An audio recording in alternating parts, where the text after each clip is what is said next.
Okay, let's continue with proteins. So what is a protein? Please write down the definition of a protein.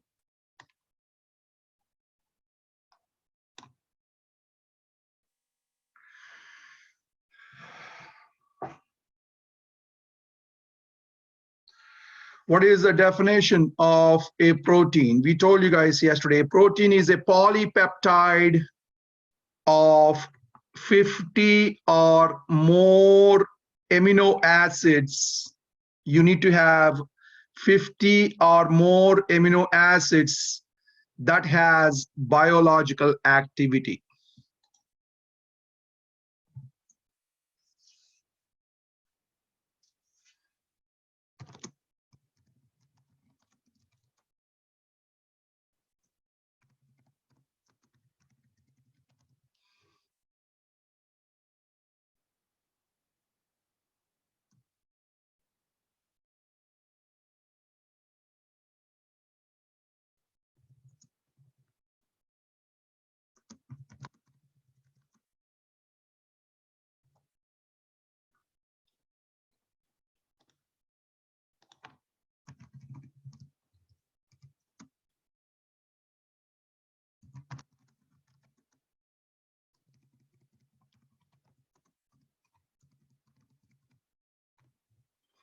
So a protein is a polypeptide.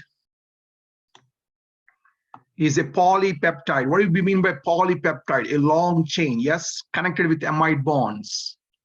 A long chain connected with amide bonds that has 50 or more amino acids that contains biological activity.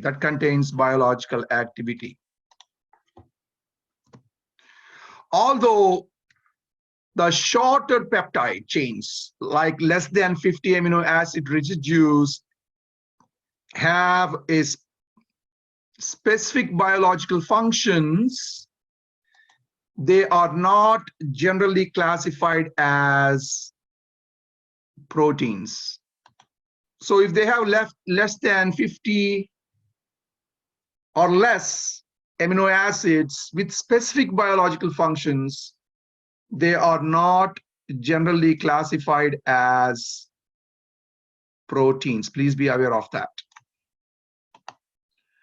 So short peptide chains functions as chemical signaling compounds. So all these small ones are function as chemical signaling compounds, and over 100 of them have been identified. Please be aware of all this information about peptides and proteins. So shorter peptide chains function as chemical signaling compounds. Very important. Chemical signaling compounds, and over 100 of them have been identified.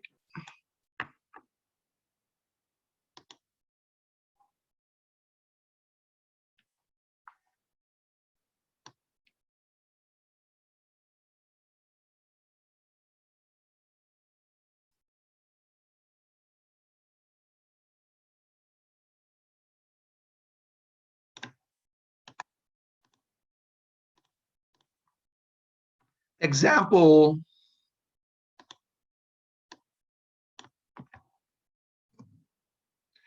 endorphins.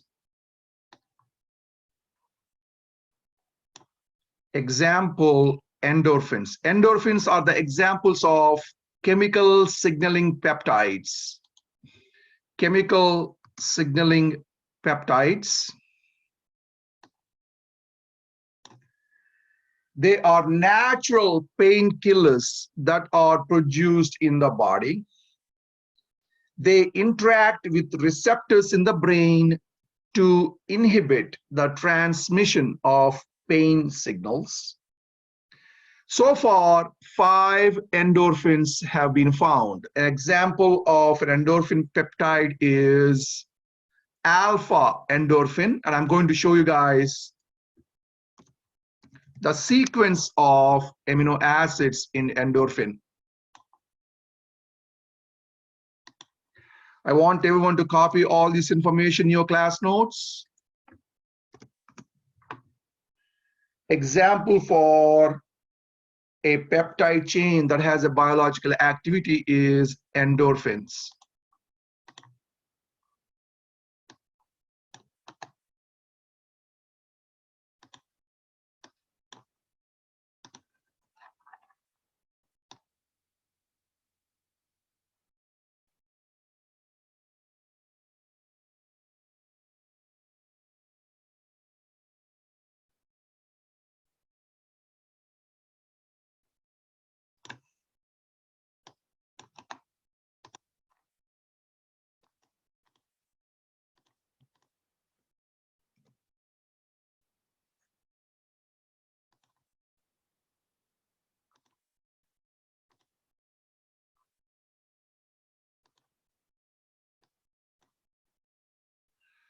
I'm trying to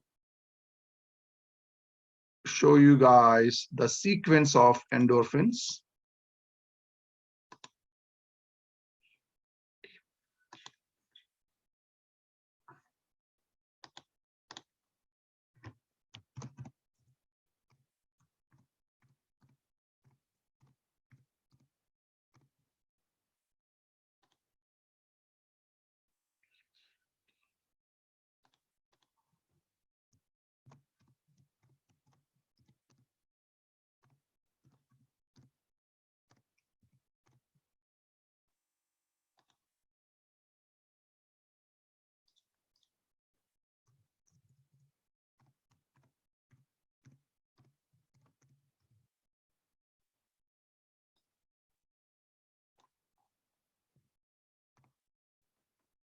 I'm writing the sequence of this endorphin.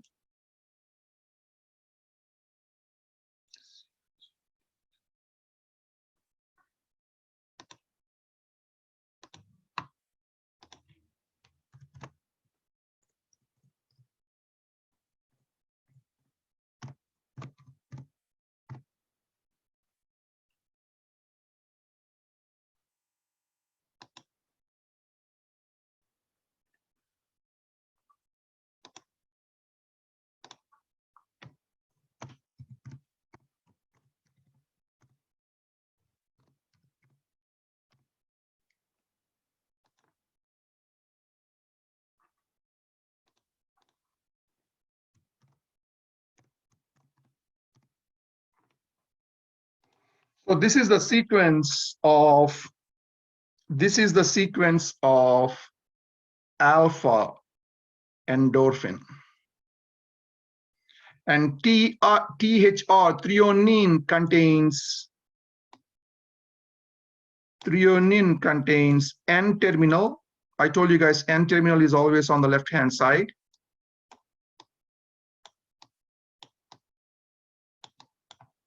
With ammonium group. And threonine contains C terminal.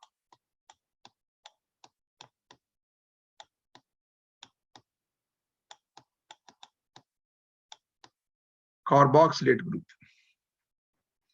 So please copy this.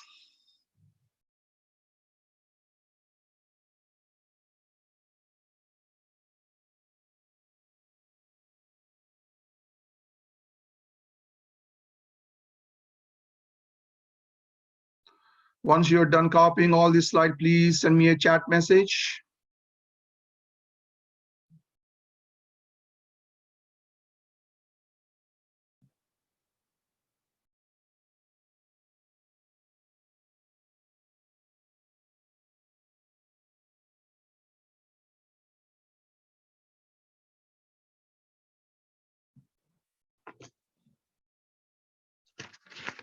So all these amino acids are connected with each other,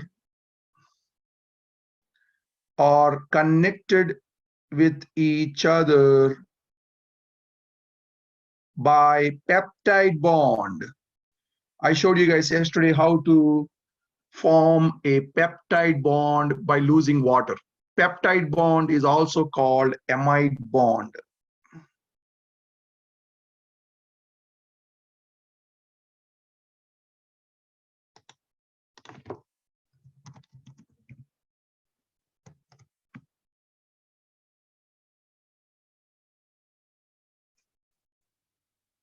Peptide bond is also called amide bond.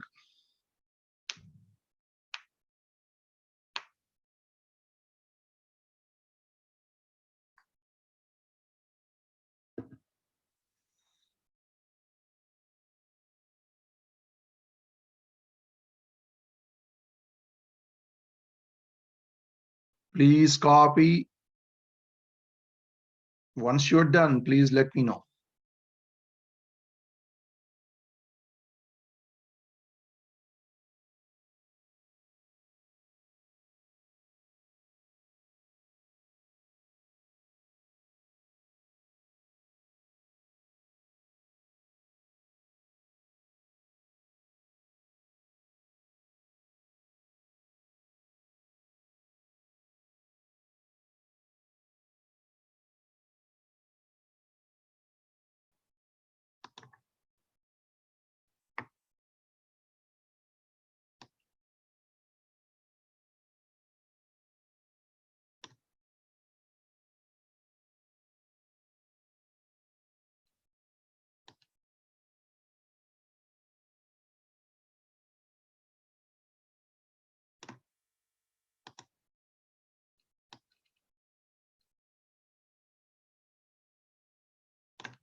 Is everyone done copying?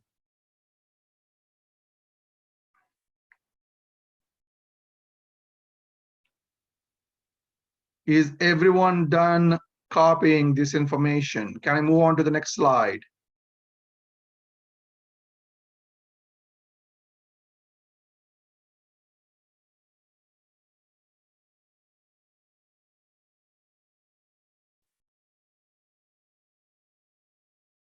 Two more minutes.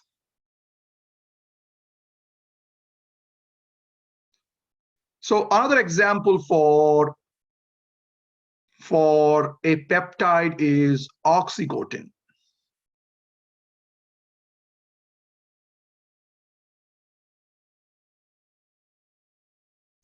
Another example for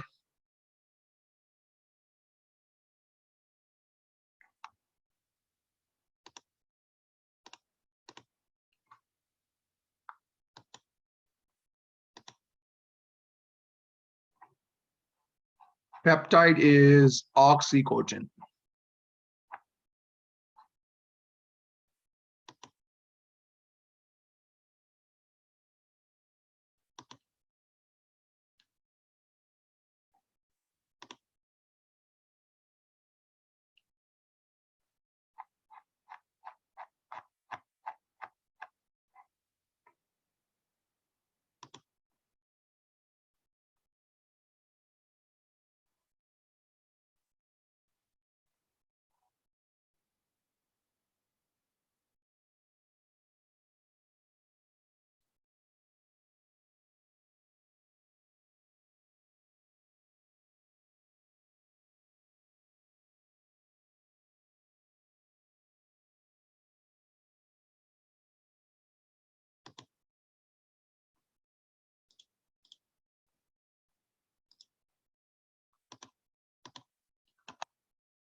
So now we are going to look at the sequence of oxycotin.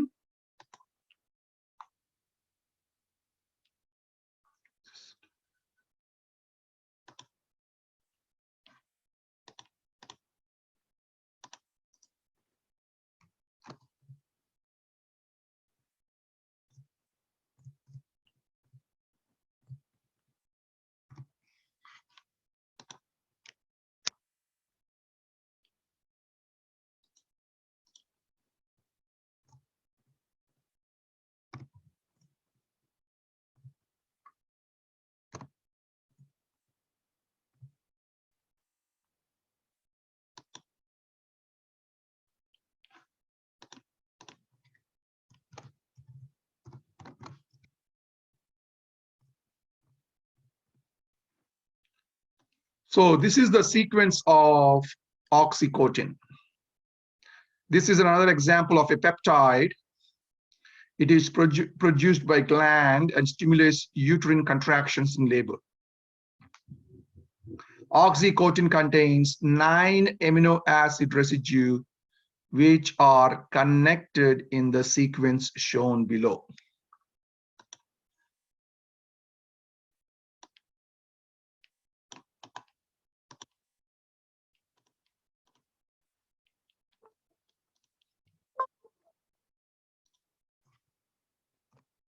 And oxycotin was the first naturally occurring hormone to be produced in the laboratory. So can you guys send me the C terminal and N terminal in this amino acid sequence? Please send me a chat message. Please send me a chat message for C terminal and N terminal on this sequence. Which amino acid has N terminal and which amino acid has C terminal in this sequence?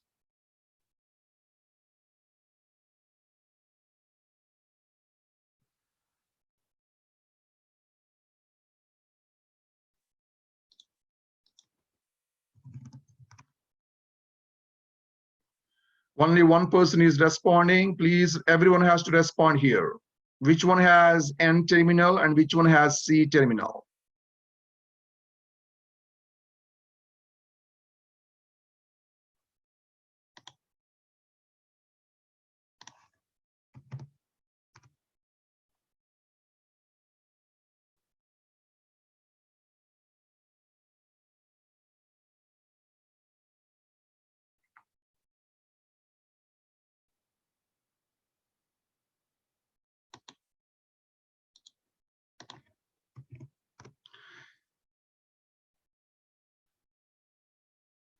So I told you guys the amino acid on the left contains N terminal. The amino acid on the end on the right hand side contains what? C terminal. The name itself is what? Amino acid. Amino is on the left. Acid group is on the right. So cis contains N terminal and glycine contains C terminal. And glycine contains C terminal.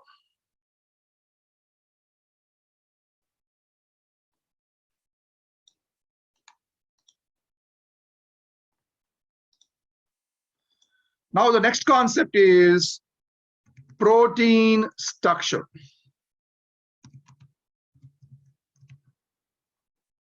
The next concept is protein structure.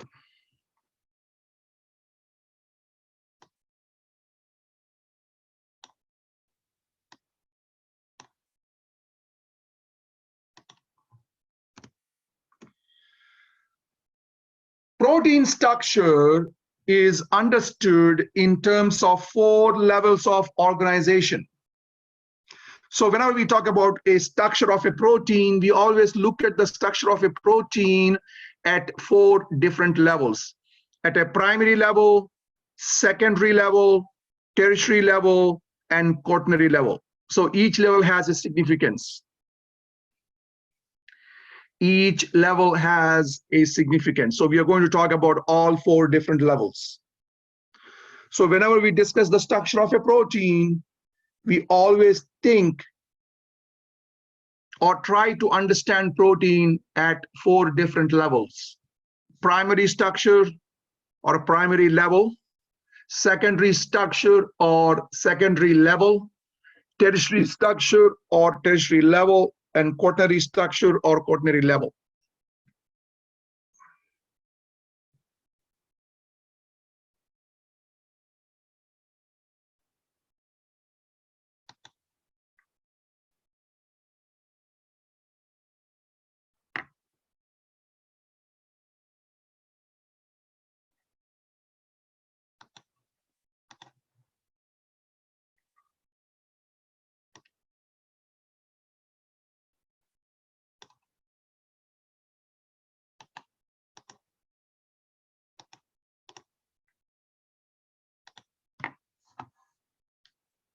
Once you're done copying, please let me know so that we can go to the next slide and talk about different levels of protein structure.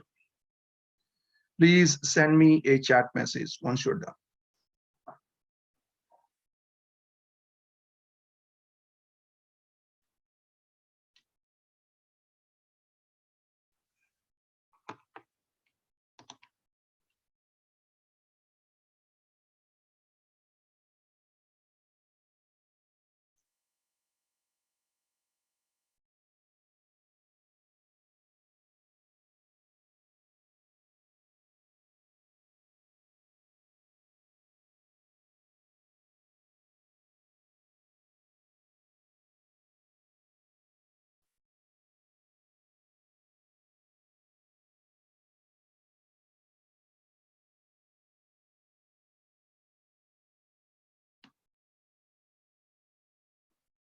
Is everyone done copying this slide?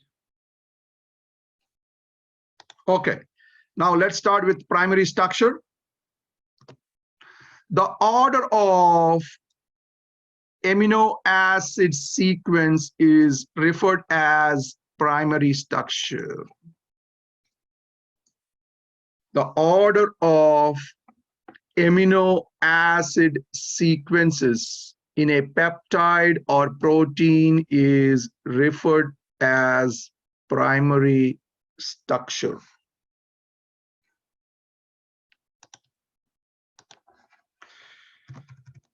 The first protein to have its primary structure determined was insulin. Everyone knows the significance of insulin. So the first protein to have its primary structure, that means the sequence of all the amino acids in that protein, was determined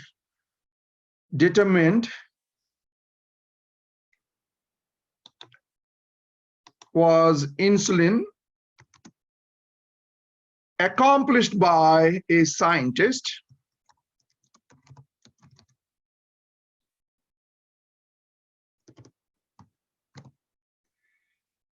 Frederick Sanger. He was the first person in 1953 accomplished this process. He was the first person to determine the sequence of amino acids in insulin. So since that time, scientist has determined the amino acid sequences of thousands of proteins. After he found a way to do it, all these people in the world jumped at the process and they started doing experiments, and they're trying to determine the sequence of amino acids in a proteins. And so they have determined thousands of them. And we all know about insulin. Insulin is a hormone that regulates what? Anyone? That regulates What? You guys are going to be nurses. You guys need to know this by now. Insulin is a hormone that regulates what? Anyone? Yes. That insulates or regulates the glucose level in the blood.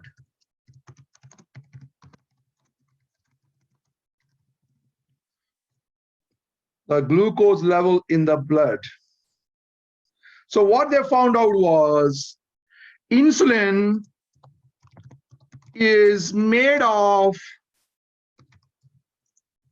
not one chain. It's made of two chains.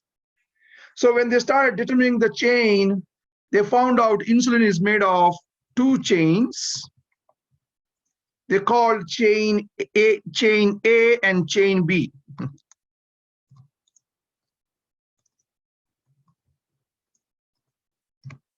So insulin is not just made of one chain of amino acids, it's made of two chains, chain A and chain B. In chain A,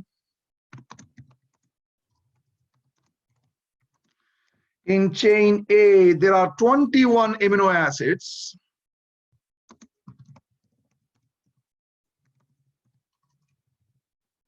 In chain A, there are 21 amino acids, and in chain B,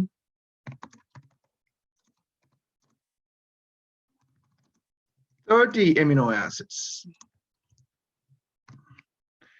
Chain B has 30 amino acids. These two chains are held with each other or held together.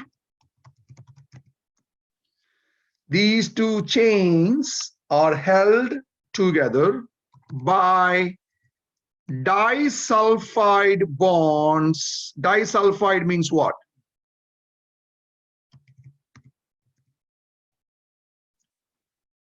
By disulfide bonds between two sulfurs, like this. By disulfide bonds formed between cysteine, because if you look at the structure of cysteine, cysteine is the one which contains sulfurs. By the disulfide bonds of cysteine amino acids in each chain. So the only amino acid that is capable of forming disulfide bond is cysteine. I'm going to show you guys exactly how it is holding together. You guys can go back and look at the structure of cysteine. If you guys are looking at the structure of cysteine, you will see sulfur. You will see sulfur. You guys can find the list of amino acids in your textbook on page number 663. Please go back and look at the structure of cysteine. You will see on the side chain SH on the top. Everyone, please go back to page number 663 in your textbooks, or if you already copied the amino acids yesterday in your class notes, you guys can look at the structure of cysteine. If you look at the structure of cysteine on the top, R group contains SH. So if you bring two cysteine amino acids together, what happens is they lose hydrogen. Loss of hydrogen is called oxidation. So these two cysteines undergo oxidation and they lose hydrogens to form disulfide bonds.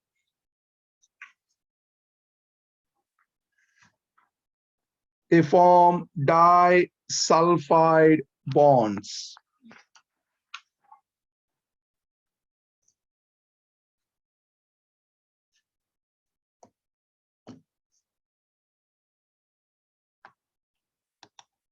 So now we know the page number 663 in your textbooks.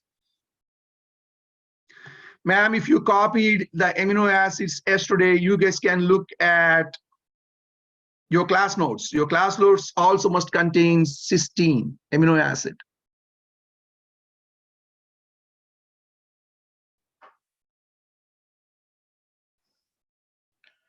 Page number 663 in your textbooks contains, page number 663 contains list of amino acids.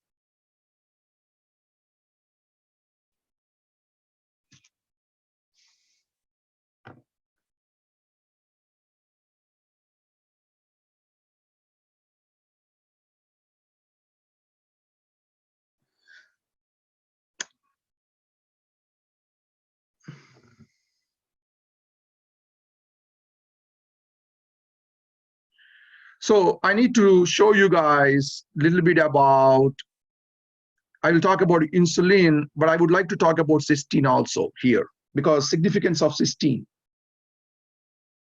I think you guys heard about cystinuria. Patients suffering with cystinuria, they develop cystine stones in their urine. I don't know how many of you heard about that. There is no cure for cystinuria because these cystine molecules in urine come together and they form disulfide bonds and they develop as stones, cystine stones in urine.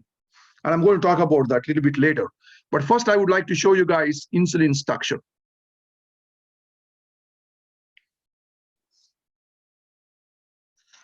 Everyone is able to look at the structure of cysteine.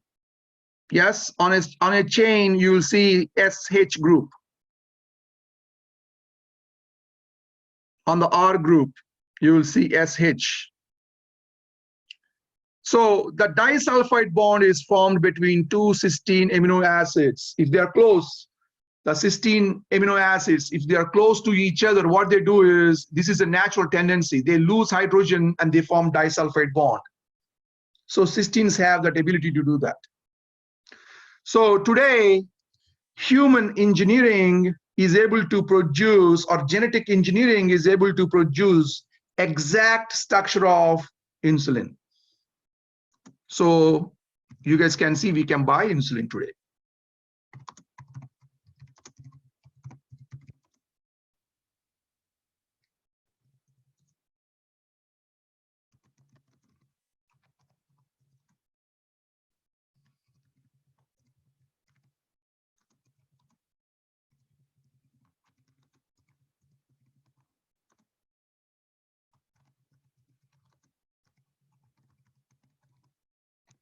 Now you guys can see, because of Frederick Sanger, he is able to save a lot of lives.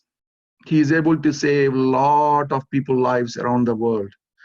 But nobody knows about Frederick Sanger. If you ask anyone in the world, who is Frederick Sanger, nobody knows. But everyone knows Kim Kardashian. That's the whole problem with our world. Everyone knows Kim Kardashian, not Frederick Sanger.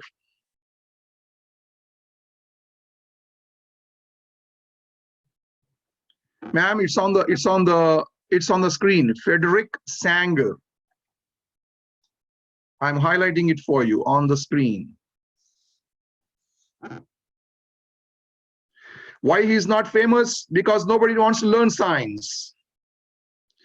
Nobody wants to learn science. They don't care about science. Because he discovered the structure of insulin, he's able to determine the sequence of amino acids in insulin. We are able to make insulin today in a chemistry lab. And because of this insulin, all these people with diabetes are able to save their lives. And why he's not famous? Because nobody wants to learn chemistry. Nobody wants to learn science. Everyone is more interested in sports and celebrities. Scientists are not celebrities. They look at them as someone who has a good job.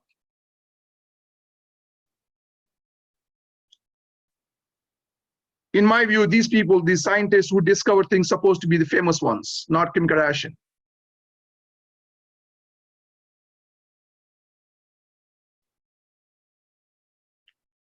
Who discovered penicillin? Anyone?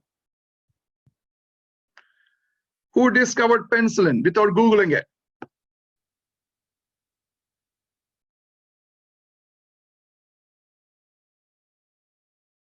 You know, penicillin antibiotic, it saves thousands, millions of people around the world, but nobody knows his name, the guy who discovered it. Penicillin, it's an antibiotic that we use.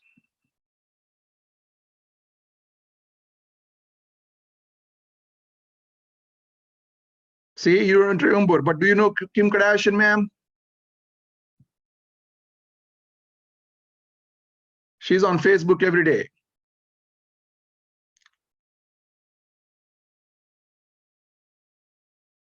So anyways, moving on.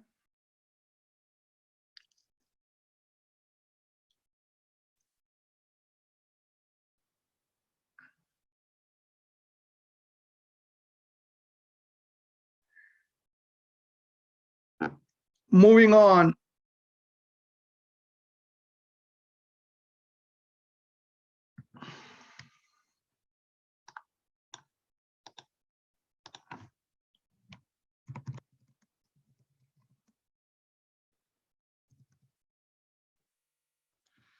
The primary structure of insulin is determined by Frederick Sanger.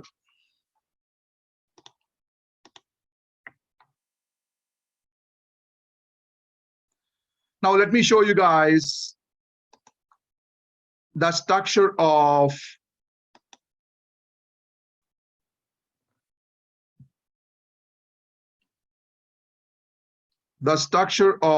insulin.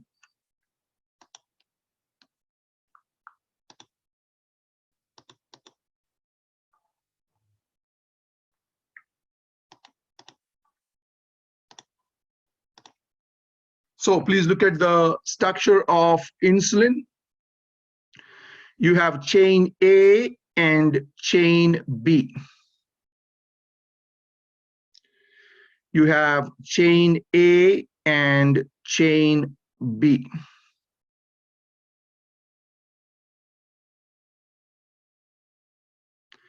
Chain A contains the sequence, and you guys can see when the cysteine amino acids are close to each other, they are forming disulfide bonds. They are forming disulfide bonds.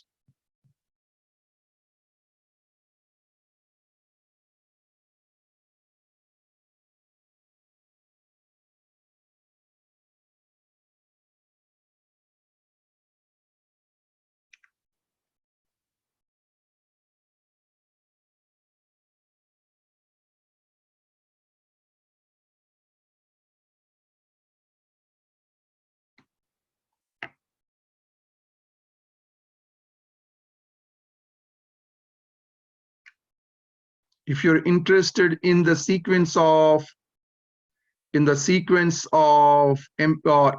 you can also find in your textbook on page number 668. You can also find the sequence of insulin.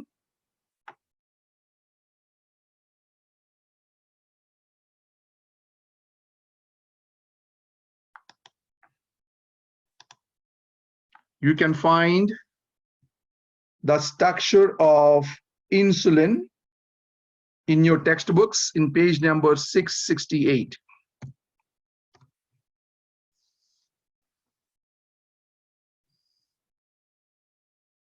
In your textbook.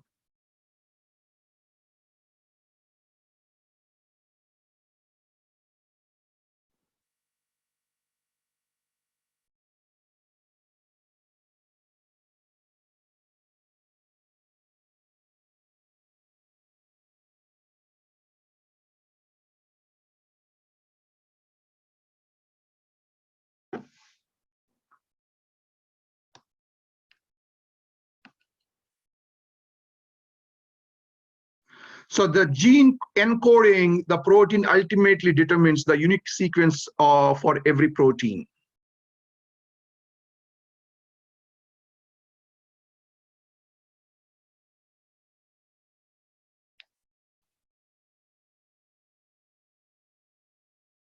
Page number 668 contains the sequence of amino acids for insulin.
So what is the primary structure?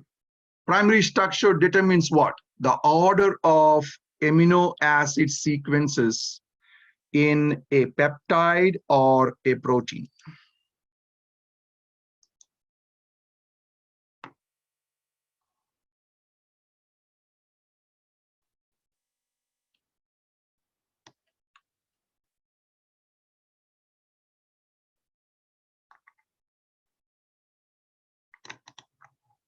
Now let's move on to secondary protein or secondary structure, protein structure.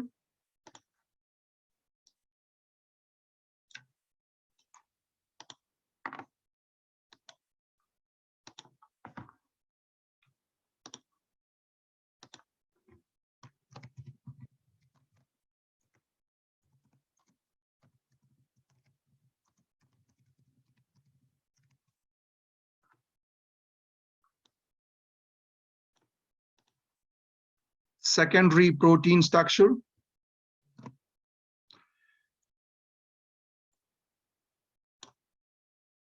There are two common types of secondary structures, the alpha helix and beta sheets.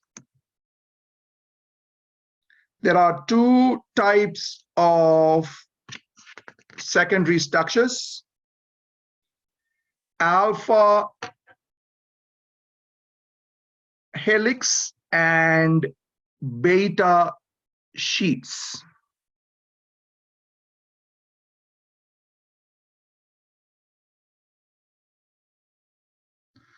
So you guys can find the structures of alpha helix and beta sheets in page number 671 in your textbook. Please open page number 671.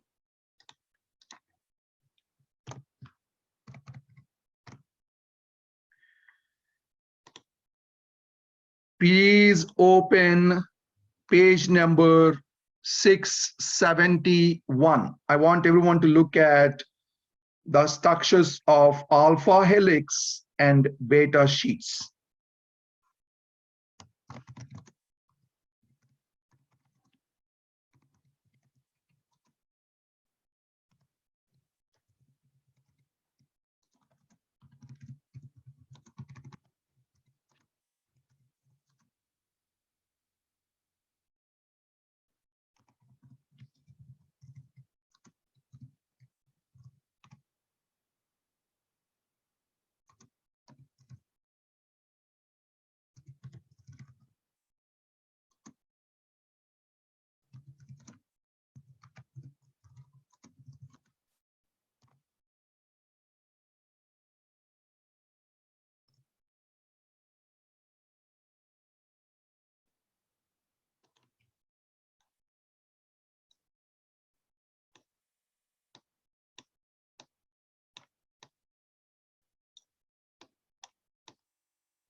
So you guys can see the alpha helix contains coil shape.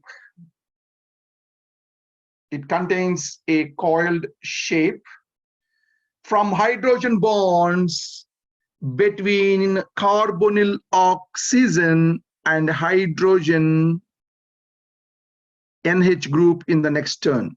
So if you guys are looking at the structures on page number 671, you guys can see the interaction between carbonyl oxygen and hydrogen, which is in the next turn. That brings these molecules to have a coil shape. Please look at everyone, page number 671 in your textbook.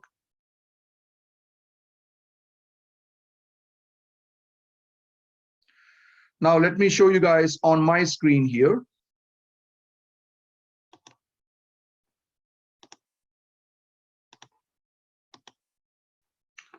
Everyone, please look at here. This is alpha helix. This is alpha helix. You guys can see this is NH, amide bond NH. Everyone see that? This is amide bond NH. This H is forming hydrogen bond with oxygen in the next turn of carbonyl. Now this nitrogen next, this is the amide bond between amino acids. And this NH is forming hydrogen bonding with oxygen of carbonyl group in the next turn. Now if you look at the next, you have here nitrogen NH. This amide bond NH is forming a hydrogen bond with carbonyl oxygen in the next turn. Everyone see that? These are called alpha helix structures.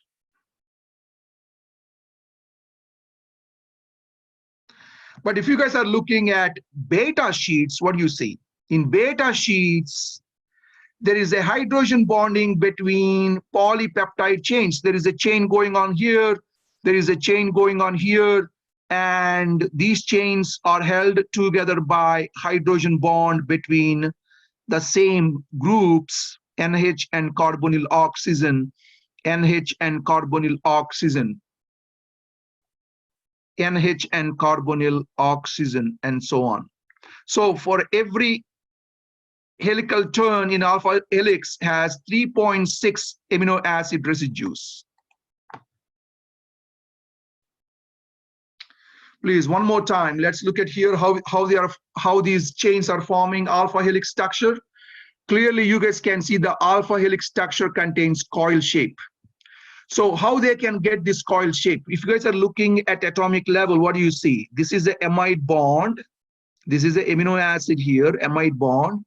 This NH on this turn is forming an hydrogen bond with carbonyl oxygen in the next turn. Everyone see this? That is forcing, this hydrogen bond is forcing a turn in molecules. And if you're looking at this NH bond is forming hydrogen bond with carbonyl oxygen in the next turn.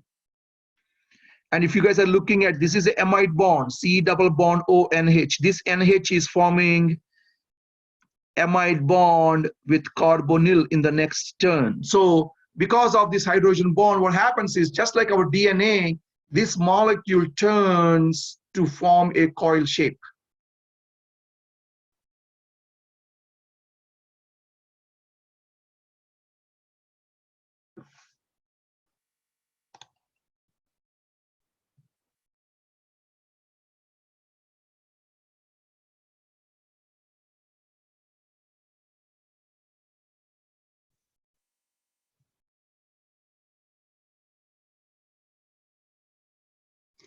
It's almost like a spiral structure. Alpha helix is like a spiral staircase. So what is causing that spiral structure? Hydrogen bonding between amide bonds in one turn to the amide bond in the other turn.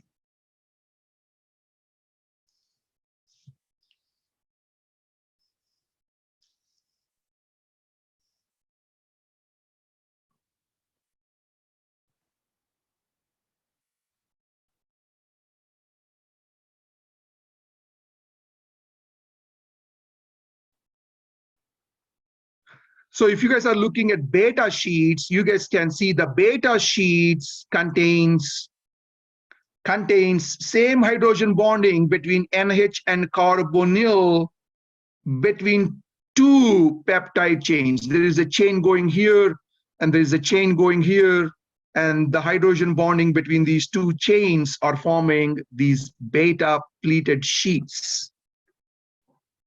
Beta pleated sheets.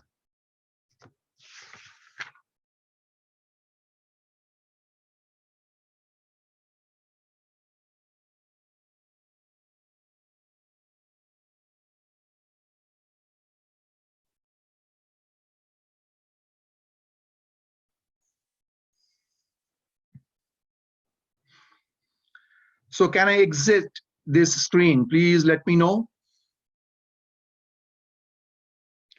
You guys can find the structures in page number 671 in your textbooks.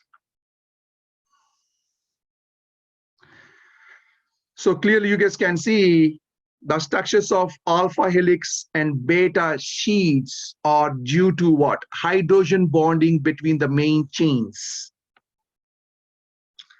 Hydrogen bonding between the main chain, not the side chain. Side chains are R groups. These are the R groups are not doing anything. Please look, make this observation, everyone. If you look at the R groups doesn't have any role in alpha helix and beta pleated sheets. R groups are just laying there. That's it. There is no formation of alpha helix. There is no role of side chains in secondary structure, only the main chain.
So please copy this slide. If you're done, please let me know.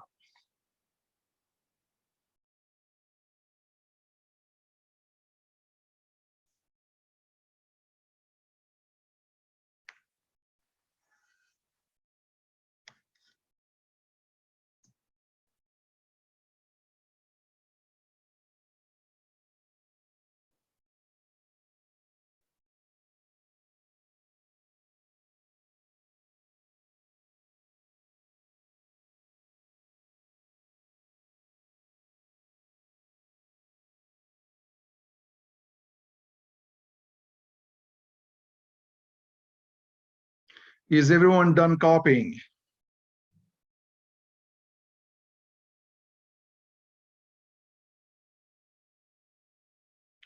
Okay.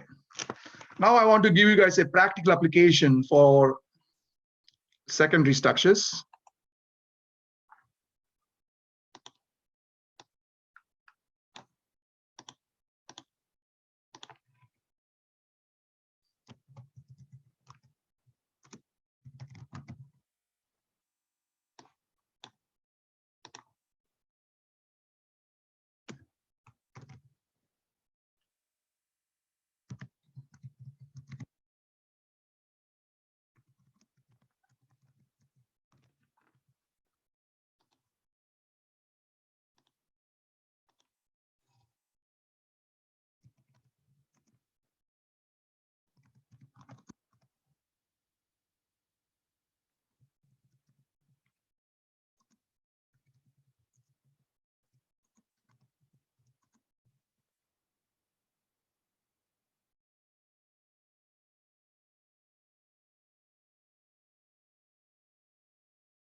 I'm just typing. You guys can see the difference between a normal person and a person with dementia.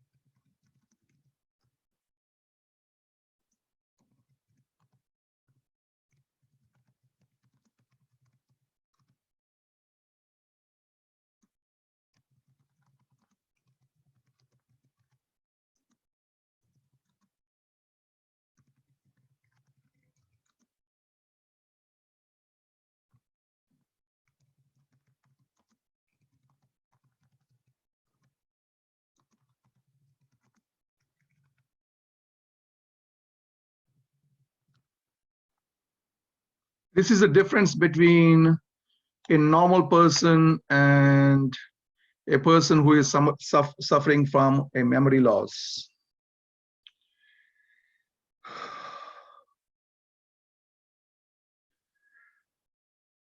You guys can see different brain tissues from people who don't have the disease and who has a disease. In the brain of normal person, in the brain of normal person, you guys can see small beta amyloid proteins, which is made of 42 amino acids, exist in what form? Alpha form. That's a normal person. But in the brain of his patients, you guys can see the small beta amyloid proteins change the shape from normal alpha helical form that is usually soluble to insoluble beta sheeted forms. And we call those beta sheets insoluble clusters plaques. So when they're diagnosing patients, this is based on formation of these plaques.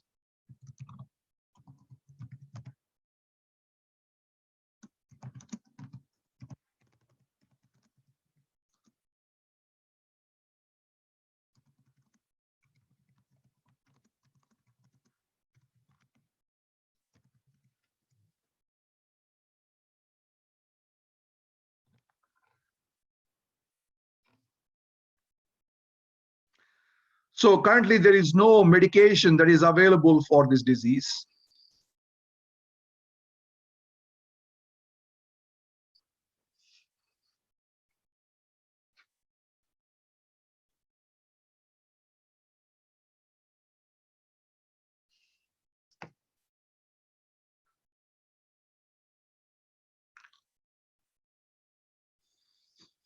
There are some medications like Atrispet, Exelon help keeps the level of nerve transmitters high in the brain, which improves learning and memory in patients. So there are some medications that are available to keep the levels of nerve transmitters high in the brain. But there are no medications to stop the formation of these beta pleated sheets in these patients.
I found some nice alpha helix and beta pleated sheets to show you guys. Please let me know once you're done copying this.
Is everyone done copying? Please send me a message.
Okay, now let me show you guys some nice pictures I found on secondary structures.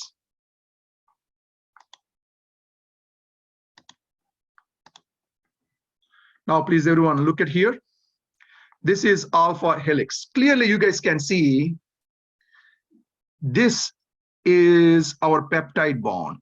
Please look at here. This is our peptide bond, amide bond. Everyone see that. This is the main chain. This is the main chain. And carbonyl NH is amide bond. Now, in the turn, you guys can see there is a carbonyl amide bond here. Now, this carbonyl oxygen is forming hydrogen bond with hydrogen in NH. Same thing happening here. Carbonyl oxygen is forming hydrogen bond here. This carbonyl oxygen is forming hydrogen bond here. And this carbonyl amide NH is forming hydrogen bond here. And this carbonyl will form hydrogen bond back there, and so on. Everyone see that? So the hydrogen bonding between carbonyl oxygen and hydrogen in NH is making these chains to form spiral structures. So this is alpha helix. Now, if you guys are looking at beta sheets, look at beautiful beta sheets here. This is one sheet of chain. This is the second sheet of chain.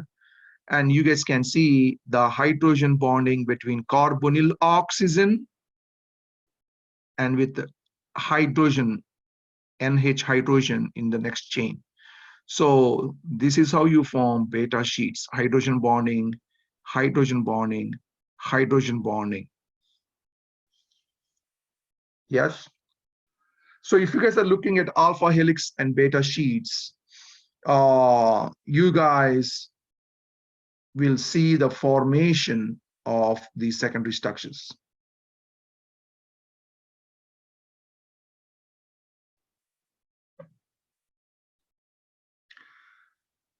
The other well-known secondary structure is triple helix. And I would like to talk about triple helix. Triple helix means what? It is composed of 3 polypeptide chains twisted and held together by hydrogen bonds. So I would like to talk about that once you're done seeing these pictures. Please send me a message.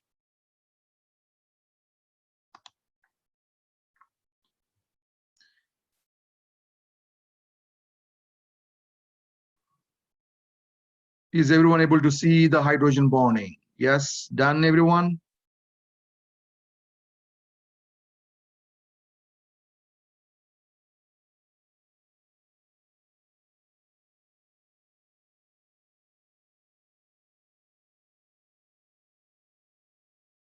Okay. Now let's look at the other well-known secondary structure, which is triple helix.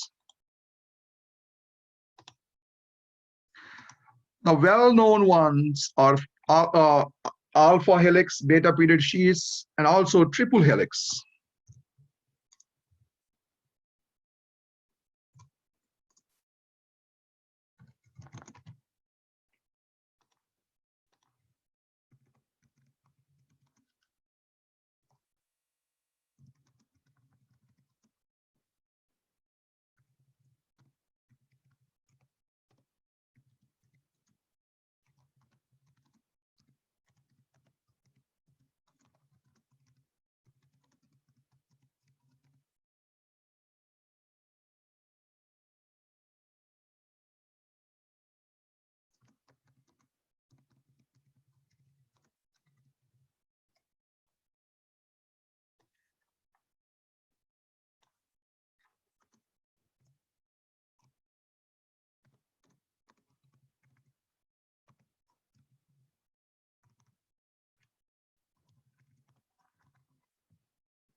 Collagen is the most abundant protein in the body.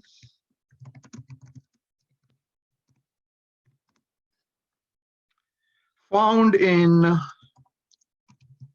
connective tissues, blood vessels, skin, tendons, ligaments, cornea of eye,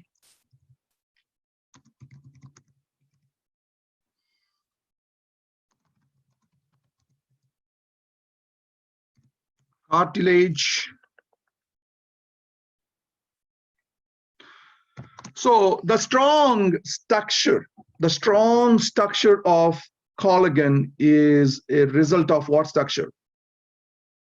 Triple helix.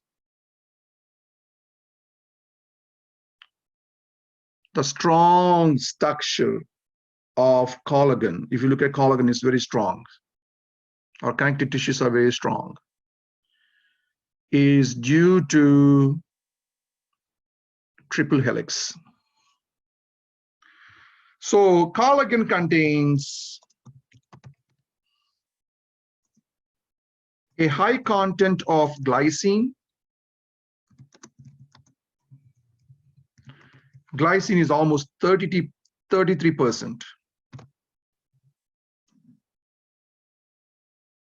Where is the percent?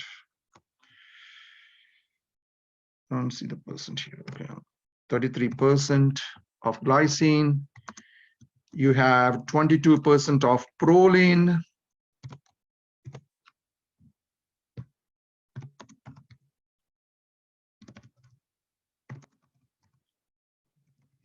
Alanine is around 12%.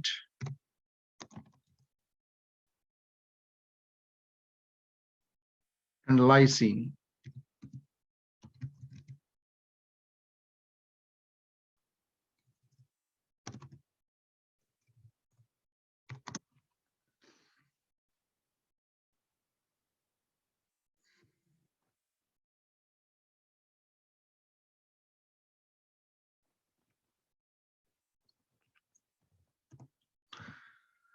When many triple helices of collagen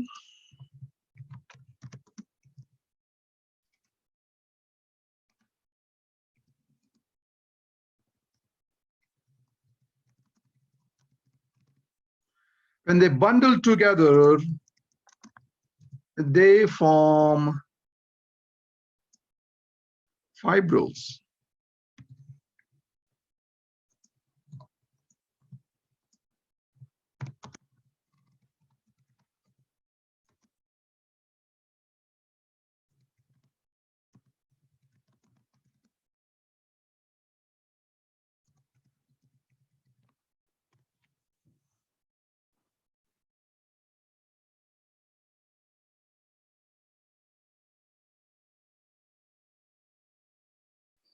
So the strong structure of collagen is a result of what structure?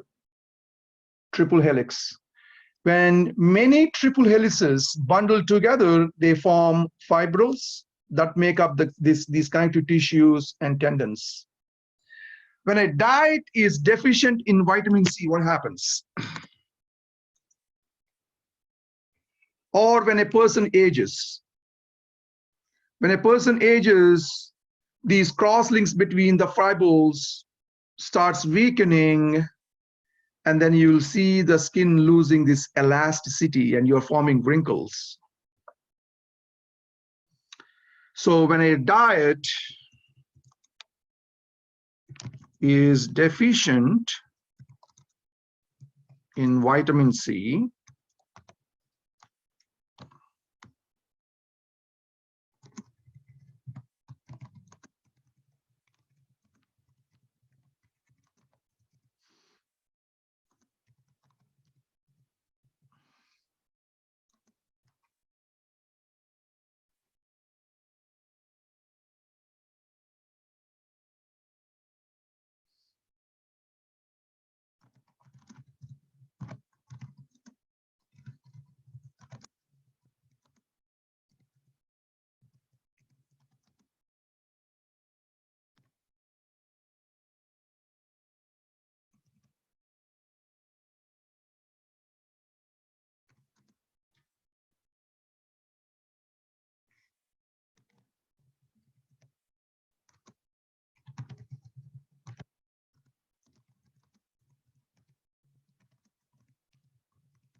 now we are going to move on to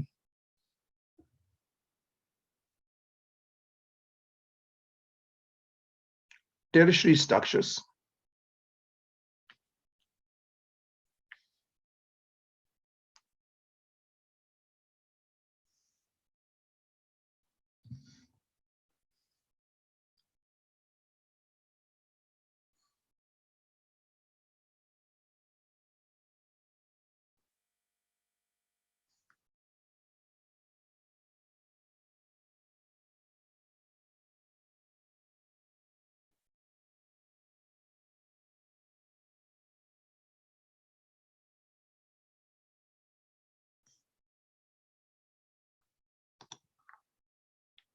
Are you guys done copying? Please send me a message.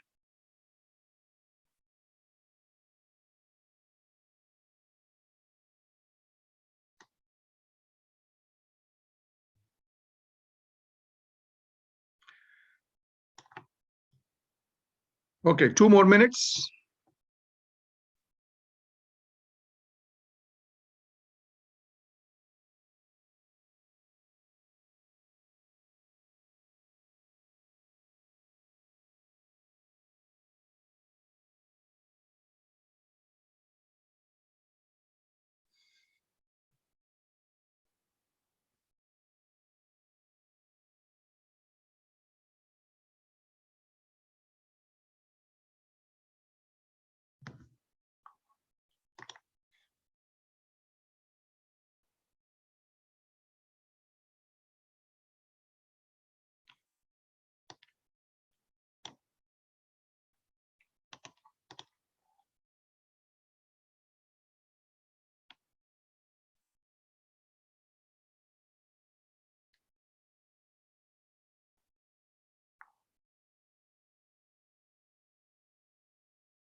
Are you guys done?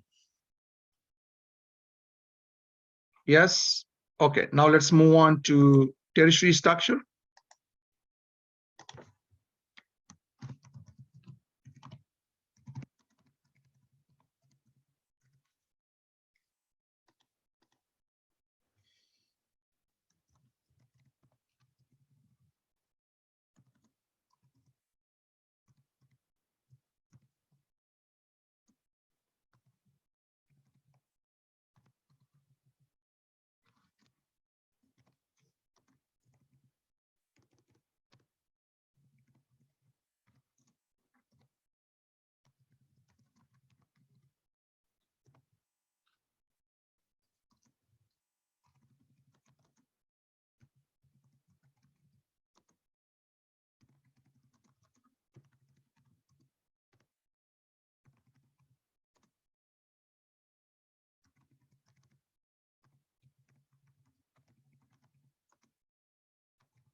So now if you include the interactions between the side chains, those interactions between the side chains fold a protein into a specific three-dimensional shape called tertiary state.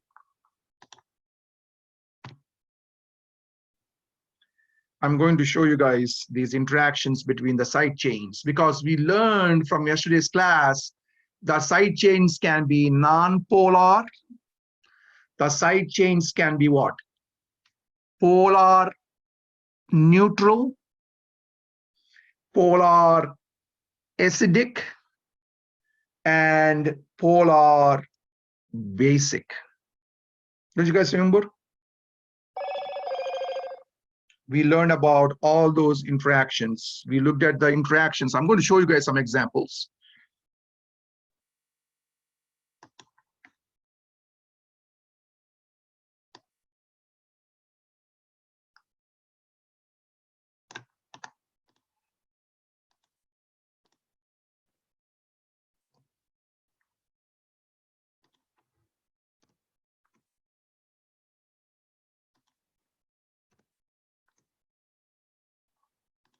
So there may be different conformations or different shapes that are possible for a protein, but there is usually only one shape that leads to this protein to be biologically active, and that's our tertiary structure.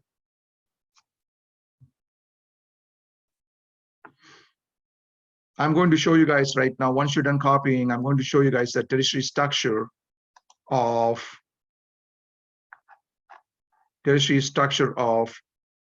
ribonuclease protein.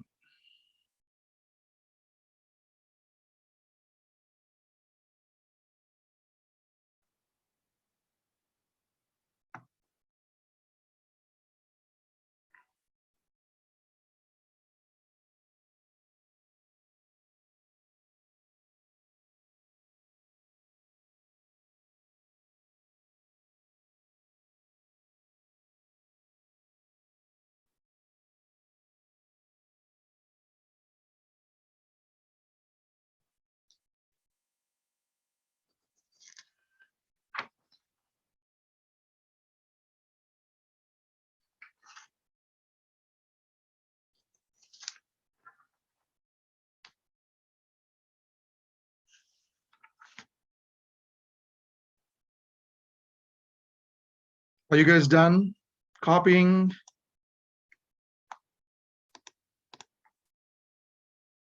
Are you guys done? Yes. Okay. Let me show you guys. Let me stop sharing here this one and let me show you guys the tertiary structure of ribonuclease protein.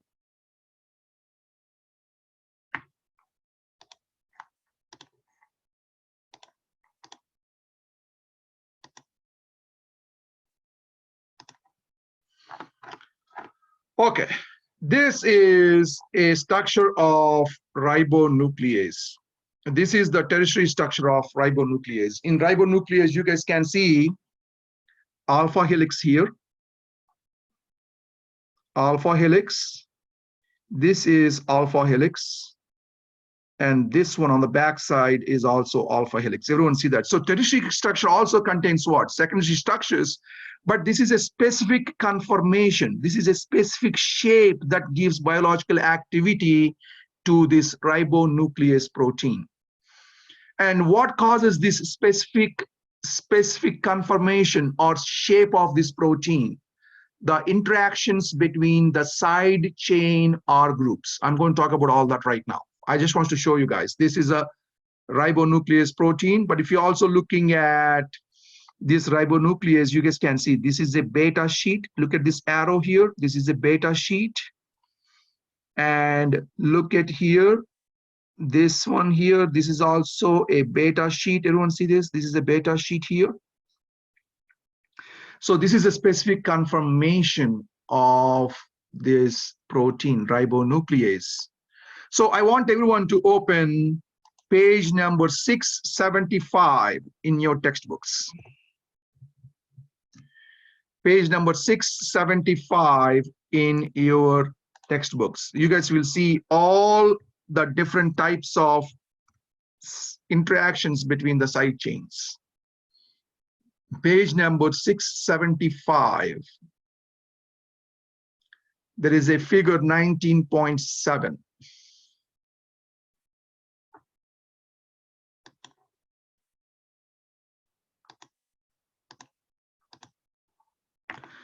So we know the side chains can be non-polar.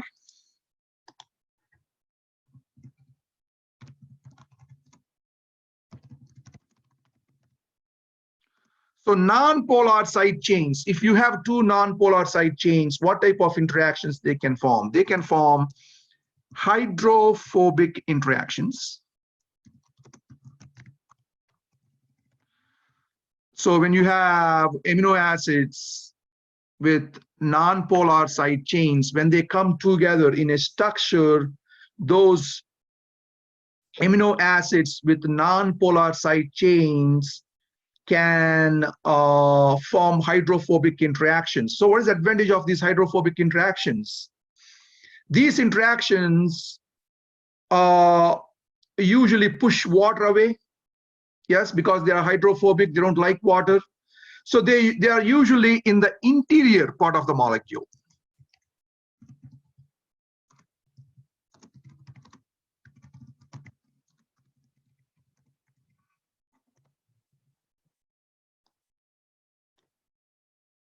So if you're looking at the interior part of a protein conformation, the interior part of the protein conformation is held by hydrophobic interactions.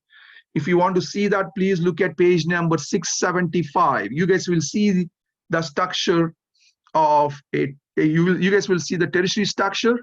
Inside the tertiary structure, hydrophobic interactions are inside, not outside. Please look at inside. Hydrophobic interactions are shown inside between two benzene rings, CH2 benzene, CH2 benzene. It's inside the ring. They are coming from two different parts of amino acids. Everyone, please look at page number 675. So non-polar side chains can form hydrophobic interactions. Hydrophobic interactions.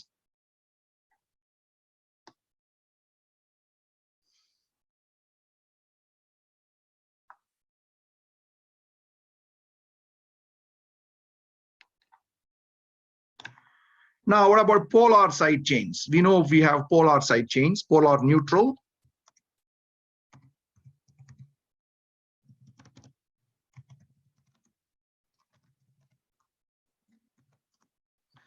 Polar side chains can form hydrophilic interactions.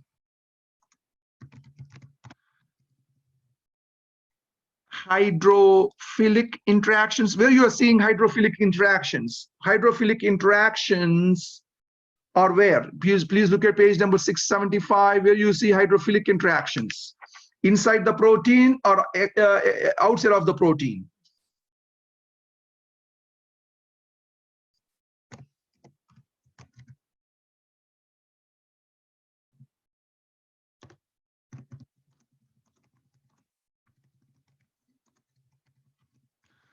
So the interior of a protein molecule is hydrophobic. The exterior of the tertiary structure, you guys can clearly see, is hydrophilic. Is hydrophilic. Please look at page number 675. You guys will see the hydrophilic interaction with water. So outside protein molecule is interacting with water, inside is hydrophobic, outside is hydrophilic. So the polar side chains of molecules are interacting with each other to form hydrophilic interactions. These are the attractions between polar side chains. Interactions.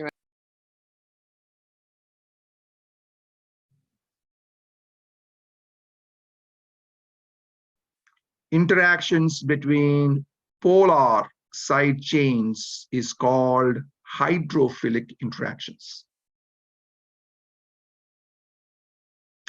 Now, if you guys are looking at on the bottom of the chain, you guys can also see hydrogen bonding between polar side chains. So polar side chains can also form what? Hydrogen bonding.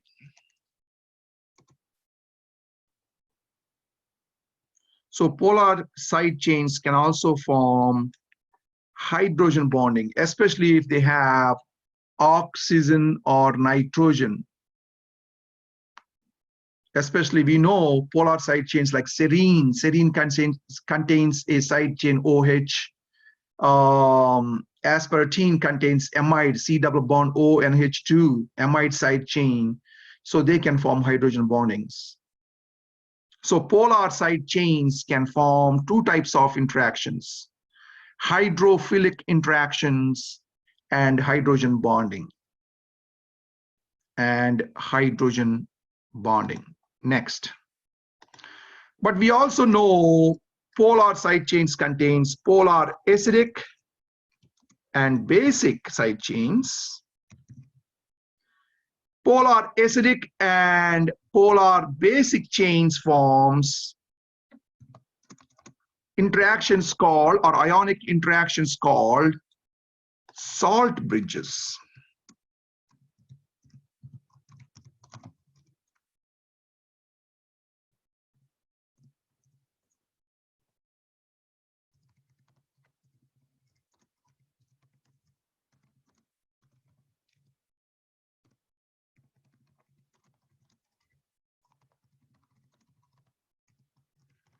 So salt bridges are nothing but what? Ionic interactions between positive and negative charges. You guys can see on page number 675, salt bridge. You see NH3 plus, that positive is attracting what? O minus on a different chain, salt bridge. So polar acidic and basic chains form salt bridges. So what is a salt bridge? Salt bridges are nothing but ionic interactions between positive and negative charge. Please look at page number 675. I'm going to show you guys again, but please look at page number 675. Salt bridge. Next, the last one is disulfide bonds. So which amino acids are capable of forming disulfide bonds? There is only one amino acid that is capable of forming disulfide bond. What is that amino acid? We just saw that. What is that amino acid?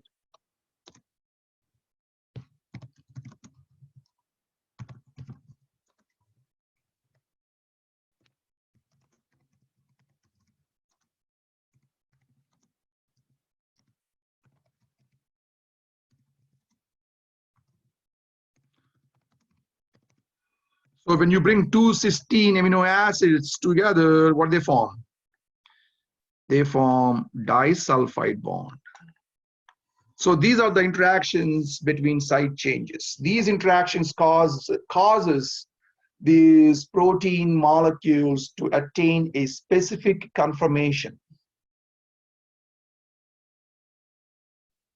Non-polar, polar, polar acidic chains, and then we have disulfide bonds. So non-polar side chains forms hydrophobic interactions. Polar side chains can form hydrophilic and hydrogen bonding.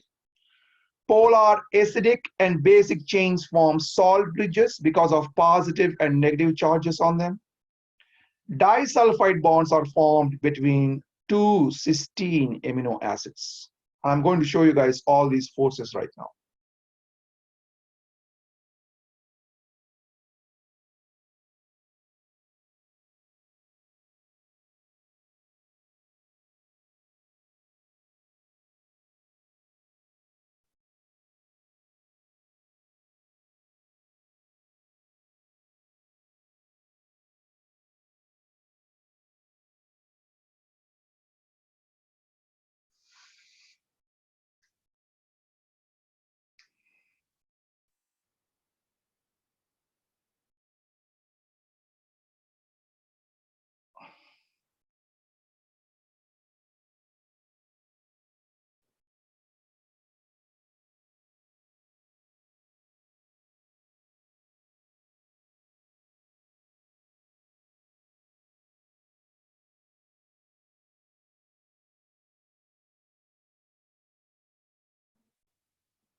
Please send me a message once you're done copying.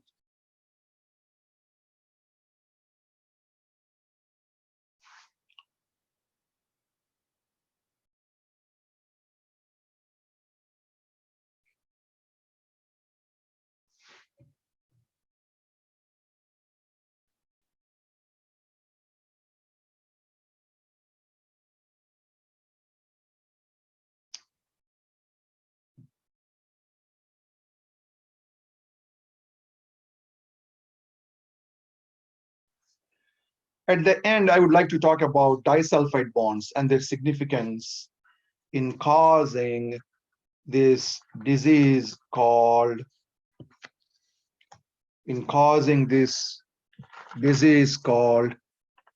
cystophilia.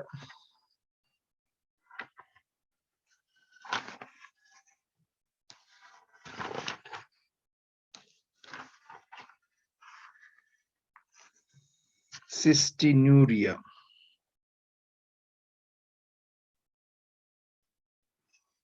These disulfide bonds are covalent bonds between two cysteine amino acids.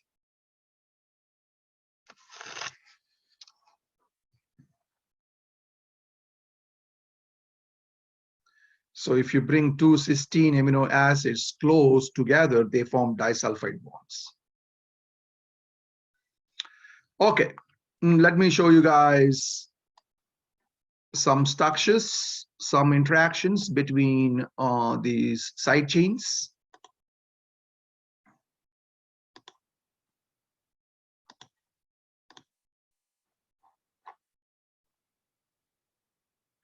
Now, this is the whole tertiary structure. Please, you guys can see this is beta sheets.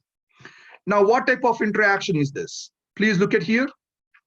These side chains are what?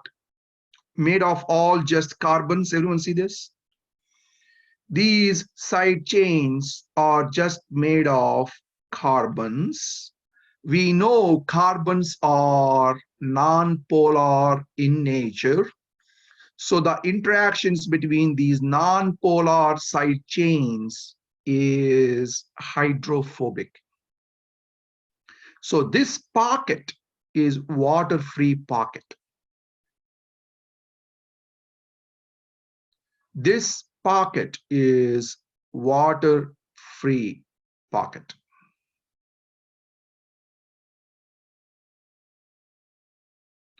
Now, let's look at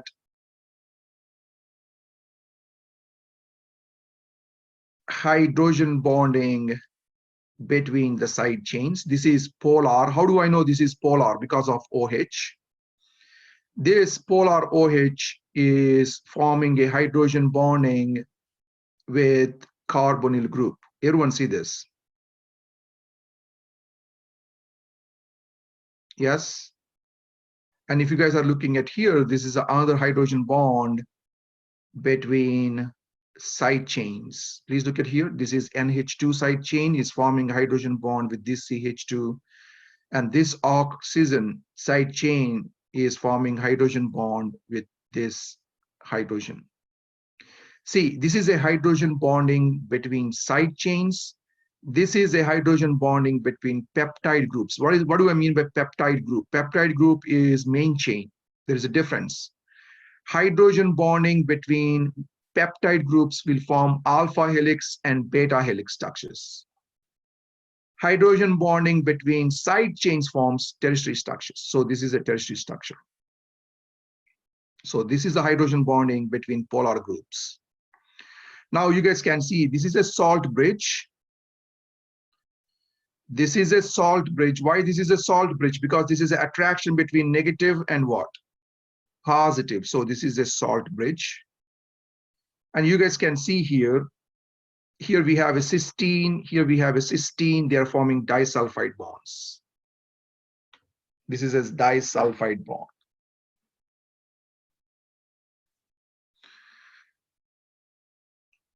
Now, please look at here.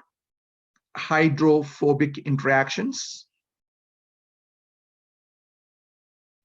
Hydrogen bonding between polar side chains. Salt bridge is attraction between negative and positive. So it's a polar acidic and this is polar basic. So they have attractions between positive and negative. And disulfide bond is a bond between two cysteine molecules or cysteine amino acid molecules.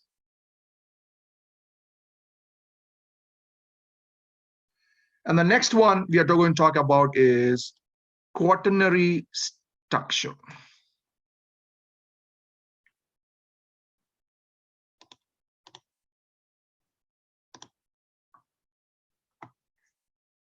So we are done with the tertiary structure.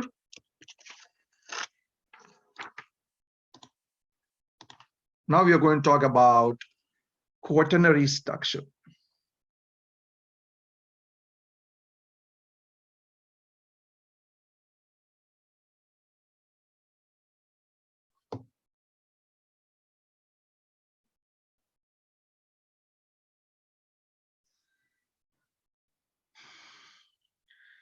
Are you guys done copying this?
So what is the function of hemoglobin?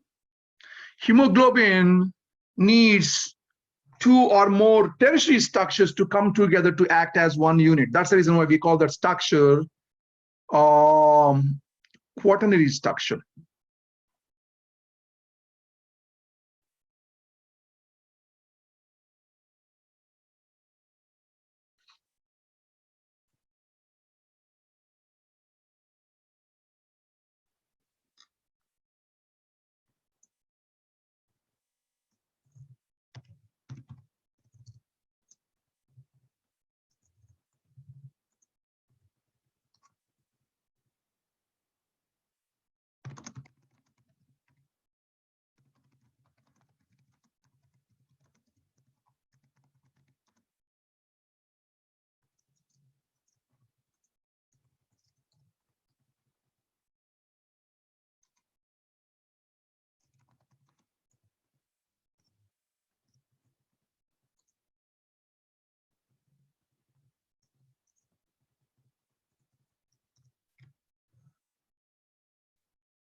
The last topic for this chapter is protein hydrolysis and denaturation.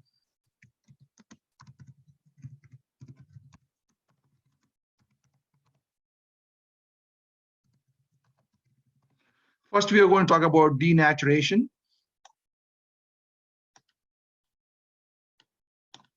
And then we're going to talk about protein hydrolysis.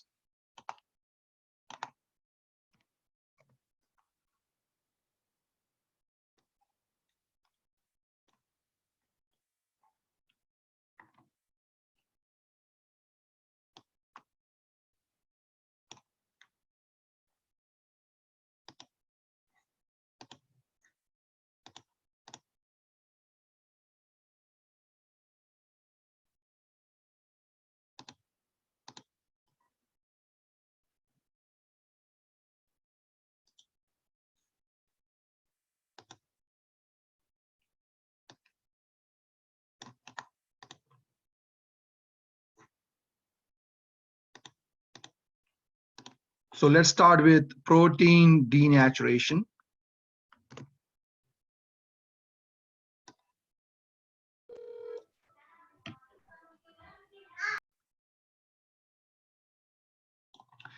Each protein has its own sequence and shape that chemical interactions hold together. The interactions that we talked about, nonpolar interactions, hydrophobic interactions, disulfide bonds, salt bridges, and so on.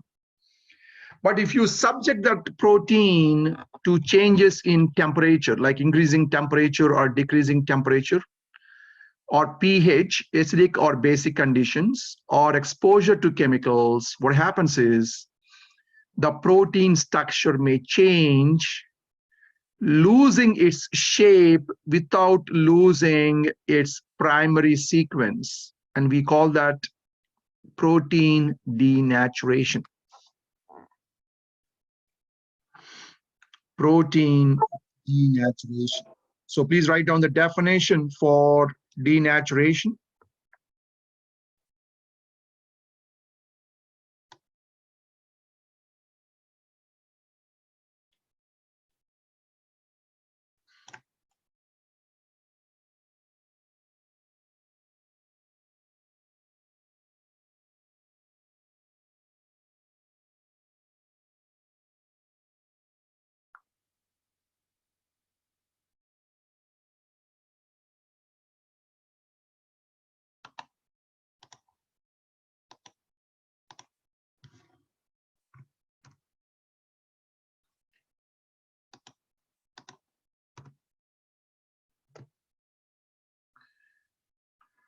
Denaturation is often reversible because the polypeptide's primary structure is conserved in the process if the denaturing agent is removed, allowing the protein to resume its function. Sometimes denaturation is irreversible, leading to loss of function. Example is frying egg. The main thing here is in denaturation, the primary sequence is intact.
Is everyone done copying about denaturation?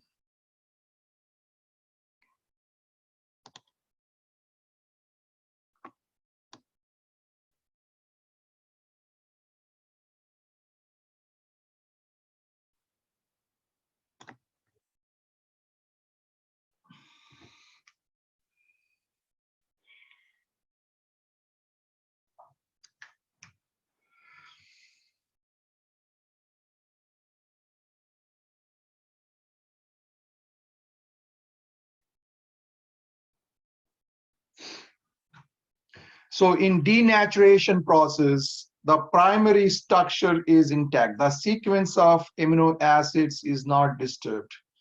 Only you are disturbing what forces? Secondary forces, tertiary forces. You are just breaking these forces to make this protein biologically inactive. But the primary structure stays intact. You're not breaking amide bonds. So please be aware of that.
Is everyone done copying?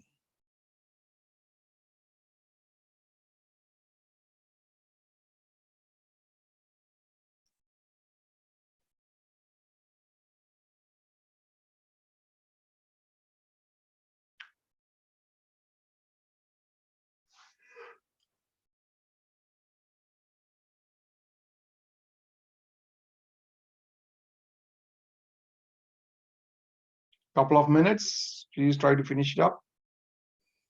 And then we go to PowerPoints, and then we look at the denaturation and hydrolysis again.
Okay, now let's look at the PowerPoint.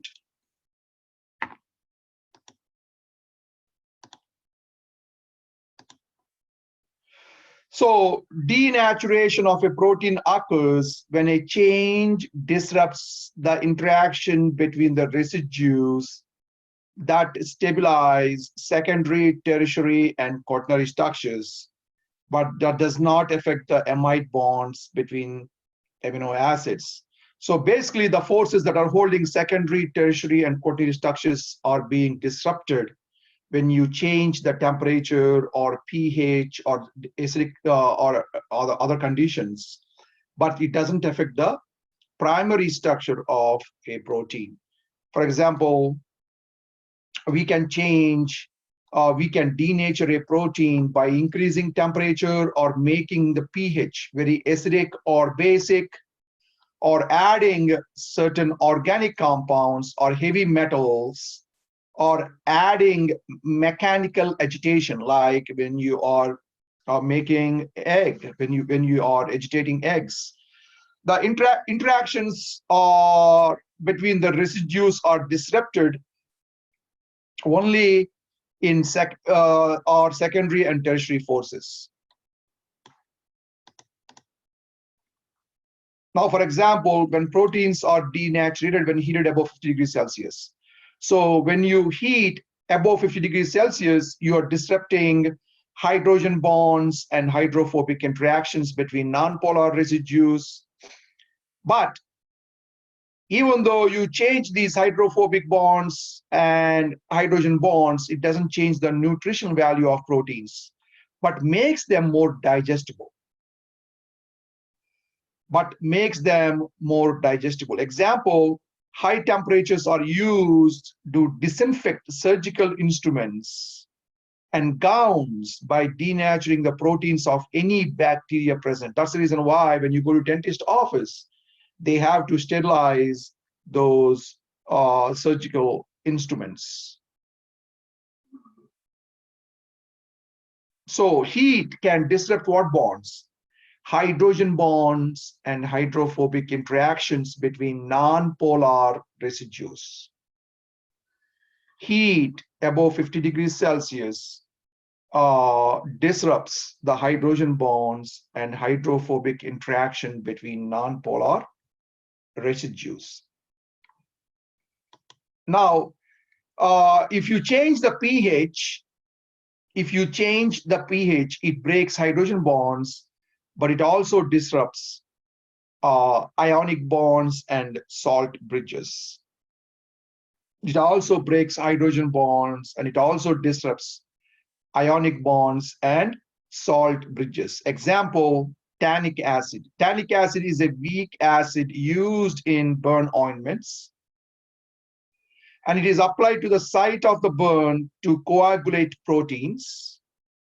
It forms a protective cover and prevents further loss of fluid from the burn. You guys can see how it's breaking these ionic bonds and forming like a protective cover to prevent the fluid from the burn.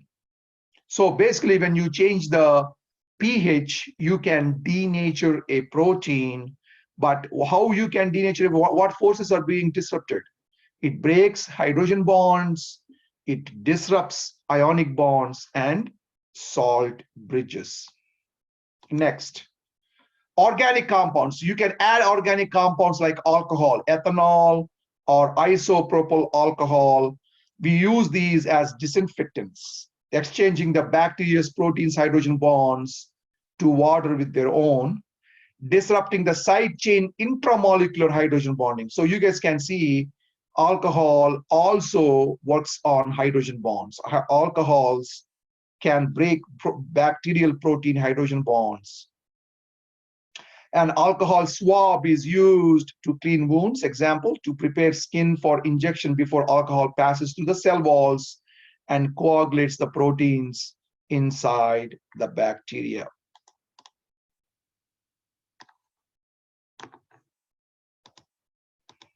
Next, heavy metals. Heavy metals such as silver ion Ag plus, lead 2, which is Pb plus 2, and mercury 2, denature proteins by forming bonds with ionic residues or breaking disulfide bonds. By breaking disulfide bonds.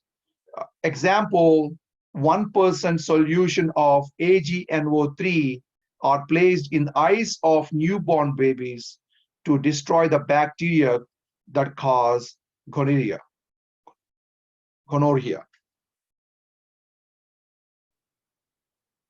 So heavy metals also disrupts disulfide bonds and ionic bonds.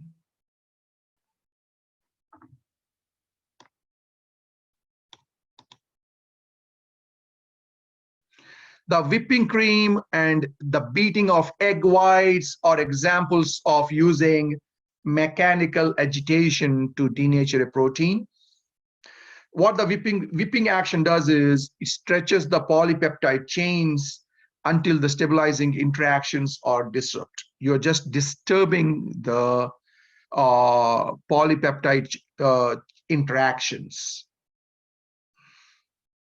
So you guys can see we can denature a protein by changing conditions like temperature, pH, adding alcohols, or adding heavy metals, or by mechanical agitation. We can do all that to disrupt a protein. Secondary, tertiary, and quaternary structures.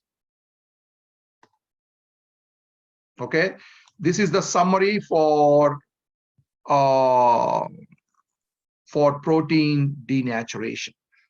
So I want everyone to copy this table.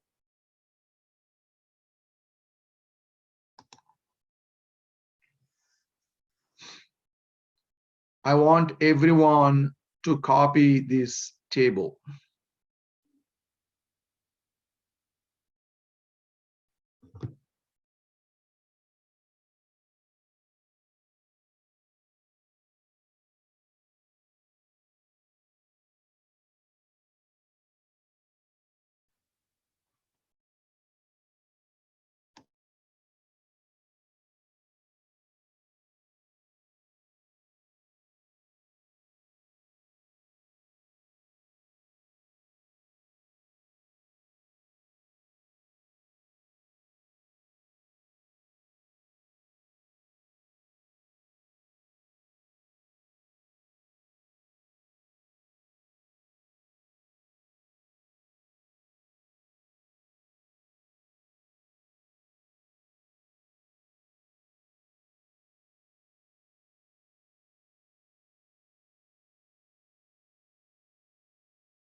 Is everyone done copying this table?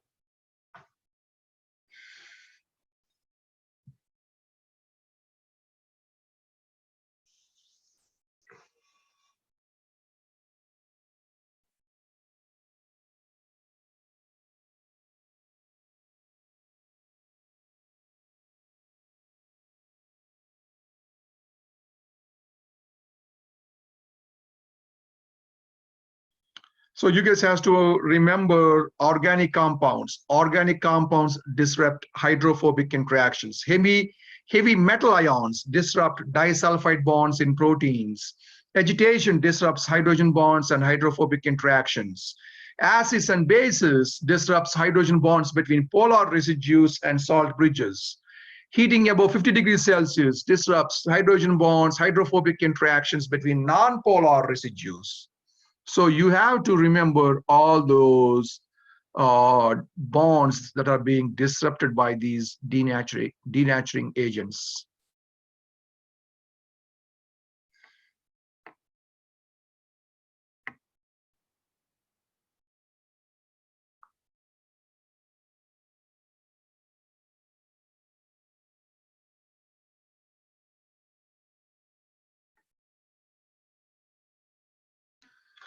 And the last topic for this chapter is protein hydrolysis.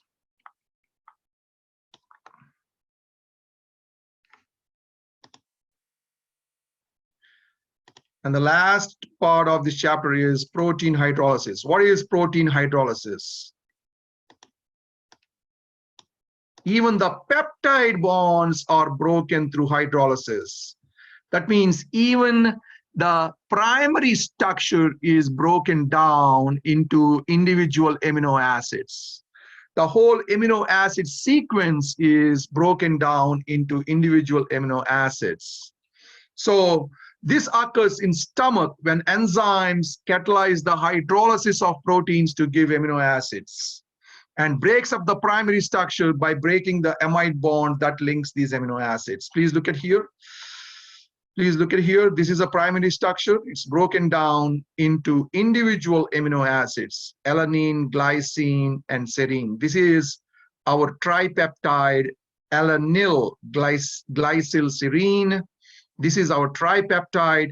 The enzymes are breaking down this tripeptide into individual amino acids. That's hydrolysis. So please copy this slide. Hydrolysis. That's the difference between hydrolysis and denaturation. In denaturation, we are disturbing or we are disrupting only secondary, tertiary forces. In the case of hydrolysis, we are disrupting every single force, including primary structure.